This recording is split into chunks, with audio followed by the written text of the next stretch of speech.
Sports meets తో పిల్లలపై ఒత్తిడి తగ్గుతుందని మాజీ మంత్రి తలసాని శ్రీనివాస్ యాదవ్ స్పష్టం చేశారు. ఇక సెల్ ఫోన్ ఆటలతో ఆరోగ్యానికి హానికరం తప్పదని హెచ్చరించారు. సనత్ నగర్ నియోజకవర్గంలోని స్పోర్ట్ గ్రౌండ్ లో RSMA ఆధ్వర్యంలో ఏర్పాటు చేసినటువంటి కార్యక్రమానికి ఆయన ముఖ్య అతిథిగా పాల్గొన్నారు. ఇక పిల్లల భవిష్యత్తుకు బంగారు బాటలు వేయాల్సిన బాధ్యత వారి తల్లిదండ్రులు, పాఠశాల ఉపాధ్యాయులపై ఉందని అన్నారు.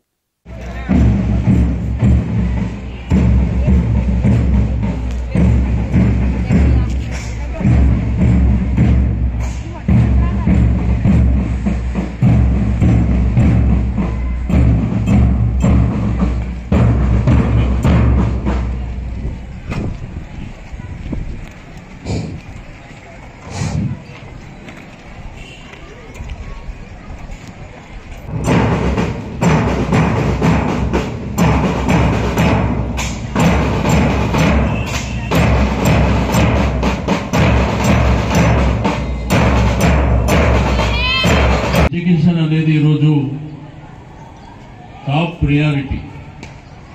అంటే మన హైదరాబాద్ నగరమే కాకుండా గ్రామీణ ప్రాంతం నుంచి మన రాష్ట్రం, దేశం, యావత్ ప్రపంచం కూడా ఎడ్యుకేషన్ అనేది చాలా ప్రియారిటీ. మన పేరెంట్ ఎక్స్పెక్టేషన్స్ కూడా పిల్లలు బాగా చదువుకోవాలనేటువంటి ఎక్స్పెక్టేషన్స్ తోని వాళ్ళు ఎంత బడనైనా ఇబ్బందులైనా మోసి పిల్లల్ని బాగా బ్రహ్మాండంగా చదివించాలనేటువంటి సంకల్పం. పిల్లలు బ్రహ్మాండంగా చదువుకుంటే వారి కుటుంబంతో పాటు ఈ సమాజానికి కూడా ఉపయోగపడుతుంది. అందుకే ఎడ్యుకేషన్ అనేది చాలా టాప్ ప్రియారిటీ కింద మారినటువంటిది. 40-50 సంవత్సరాల క్రితం చదువు అంటే ఎవరు పట్టించుకోలేనటువంటి పరిస్థితి. బట్ ఒకవైపున గవర్నమెంట్స్ కూడా ఎడ్యుకేషన్ మీద ఫోకస్ పెట్టినటువంటి సందర్భం.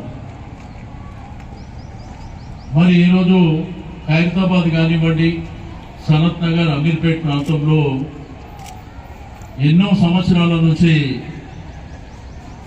ఈ ప్రైవేట్ స్కూల్స్ రన్ చేయడమే కాకుండా వాళ్ళు ఎన్నో ఇబ్బందులు పడుతూ వాళ్ళకు ఉన్నటువంటి ఇబ్బందులు ఉన్నప్పటికీ పిల్లల్ని బ్రహ్మాండంగా చదివించాలనేటువంటి సంకల్పం.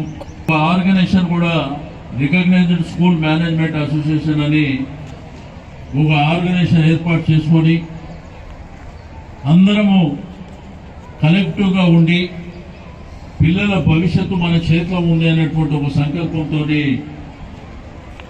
కరోనా వైరస్ అప్పుడు చాలా వరకు మా పిల్లలు ఎట్లా, వాళ్ళ భవిష్యత్తు ఎట్లా అనేటువంటి విధంగా ఆలోచించారు.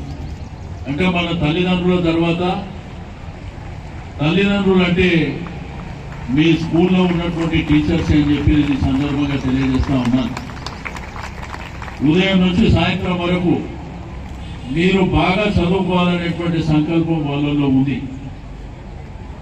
నేను పిల్లలకందరికీ రిక్వెస్ట్ చేసేది, మీరు దయచేసి ఉదయం ఇంటి నుండి స్కూల్కి వచ్చే ముందు మరి ఫ్రెష్గా ఉండడమే కాకుండా స్కూల్ అయిపోయిన తర్వాత కూడా ఇంటికి వెళ్ళిన తర్వాత మరి నీట్గా ఉండే విధంగా బ్రహ్మాండంగా కాళ్ళు చేతులు కడుక్కోవడం, వీలైతే స్నానం చేయడం, ఎప్పుడు నీట్గా ఉండేటువంటి కార్యక్రమాన్ని చేయాలి. డ్రెస్ కోడ్ కూడా చాలా ప్రధానమైనటువంటి.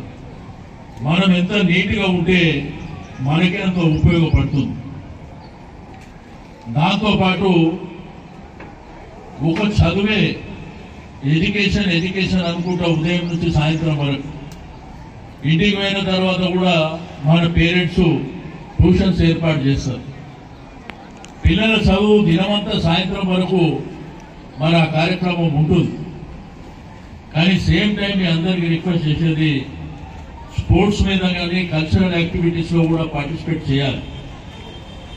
ఇది చాలా సందర్భాలలో చాలా స్కూల్స్ మిస్ అవుతుంటాయి.